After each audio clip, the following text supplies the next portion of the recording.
Hello, good morning po sa ating lahat. Happy Monday na naman po sa inyo lahat mga kapatid. Maraming salamat sa Panginoon sa katagumpayan ng gawain kahapon. Salamat po na tayo nakasamba sa Espiritu katotohanan. Patuloy po tayong maglingkod sa Panginoon. At salamat sa lahat ng sumusuporta at nanonood ng aking munting vlog. Purihin nawa ang Panginoon sa inyong buhay. At this morning, tayo magdi-devotion muli ng isang verse sa Bible. I want you to open your Bible in the book of Proverbs chapter 24 and verse 10. The Bible says, "If thou faint in the day of adversity, the strength is small." Kapag daw kung ikaw daw ay nanlulupaypay sa kaarawan ng iyong kasakunaan, ang iyong lakas ay munti. Kapatid, tayo sa araw-araw ng takbo ng ating buhay, marami tayong kinakaharap. Maraming problema. We are under pressure in this world. At tayo ay umaharap sa mga trials sa ating buhay. We're facing the problems na nagpapahina sa atin. Kaya sabi ng Bible, if thou faint in the day of adversity, the strength is small. Kaya nagiging mahina tayo dahil sa dami ng kinakaharap nating pressure sa buhay natin dito sa lupa.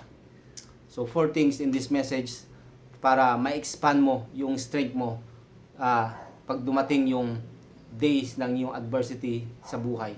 Number 1, expand your thinking to God. Expand your thinking to God. Palawakin mo yung kaisipan mo sa Panginoon. Palawakin mo yung pagkatuto mo pa sa mga bagay ng Panginoon. Upang sa ganun, kapatid, tayo ay magkaroon na matuto sa mga bagay ng Panginoon. At isipin natin yung mga bagay na nagpapalakas sa atin. Huwag natin isipin yung mga bagay na nagpapahina sa atin, kapatid. Kaya sabi sa Isaiah chapter 26 verse 3, "The will keep him in perfect peace, whose mind is stayed on thee, because he trusted in thee."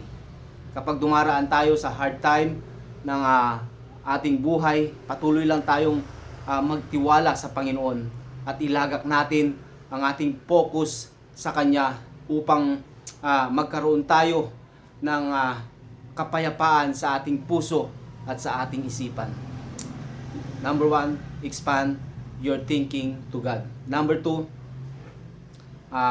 expand your looking to God. Ituon natin ang ating paningin sa Panginoon. Patuloy lang tayong tumingin sa Panginoon at huwag tayong titingin sa kapwa nating tao. Kasi kung patuloy tayong titingin sa ating kapwa-tao, darating ang araw, manghihina yan, manlulupaypay yan, babagsak yan, at kasama kang babagsak, kapatid. Dahil sa Kanya ka nakatingin, sa tao ka nakatuon ang iyong paningin. Ngunit kung sa Panginoon, ang sabi nga ng Hebrews chapter 12 verse 2, "Looking unto Jesus, the author and the finisher of our faith." Sa Panginoon lang tayo dapat nakatingin at ilagak natin ang ating paningin sa Kanya.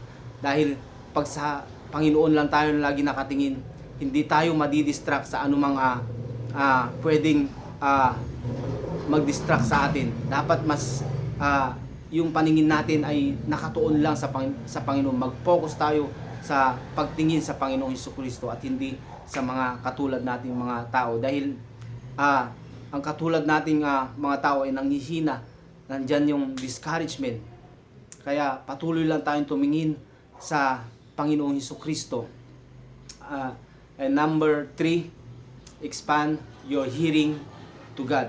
Patuloy tayong lawakan ang ating pakikinig sa salita ng Diyos. Patuloy nating mas lawakan pa yung pakinig natin upang tayo'y matuto sa salita ng Diyos. Makinig tayo sa sinasabi ng Panginoon at huwag tayong makikinig sa sinasabi ng ibang tao. Dahil kung makikinig ka sa sinasabi ng tao, kapatid, mas lalo kang manghihina at magkakaroon ka ng negative thoughts dahil mas nakikinig ka sa kaaway ng Diyos kaysa sa Panginoon, sa salita ng Diyos. And number 4, expand your talking about God. Kapatid, napakasarap na patuloy tayong nananalangin sa Panginoon. Napakasarap na magkwento sa Panginoon. Napakasarap na ikwento mo yung nangyayari sa buhay mo. Ito man ay maganda, ito man ay hindi, ikaw man ay masaya, ikaw man ay malungkot. Patuloy mong ikwento sa Panginoon. Isipin mo na parang mga magulang mo, kaibigan mo, na ikinukwento mo kung ano nangyayari sa iyo bawat araw. Kung ito man ay maganda, ito man ay masaya, ito man ay malungkot, ito man ay problema, ikwento mo sa Panginoon dahil yan yung way na makausap natin ang Panginoon. Kaya expand your talking about God. Patuloy mong lawakan at bigyan ng oras yung pakikipag-usap sa Panginoon through prayers, kapatid. Maging mas marami nawa sana tayong oras sa pananalangin para makausap natin ang Panginoon. Kaya sabi sa Proverbs chapter 15 verse 23, a man hath joy by the answer of his mouth, and a word spoken in due season, how good is it. Napakaganda na patuloy nating kinakausap ang Panginoon. Dahil dyan, pag patuloy tayo nakikipag-usap sa Panginoon at patuloy tayong nananalangin sa Kanya, ay patuloy tayong binibigyan ng lakas. Ngunit pag hindi natin kinakausap ang Panginoon, ang sabi niya if thou faint in the day of adversity, the strength is small.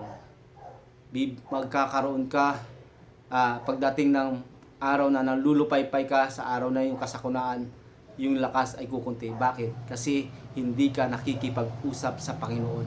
Kaya patuloy tayong makipag-usap sa Panginoon. Meron mawala man na kailangan, patuloy tayong makipag-usap sa Panginoon. Because darating ang araw na tayo manghihina, tayo manlulupaypay.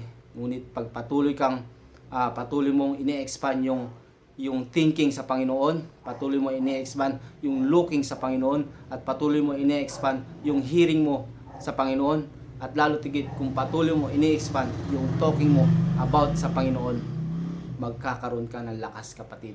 Ano man ang pagsubok na dumating sa buhay mo, bibigyan ka ng lakas at i-encourage ka ng Panginoon. So yun lang mga kapatid, naway na-encourage kayo sa munting video. Maraming salamat and peace be unto all God's people.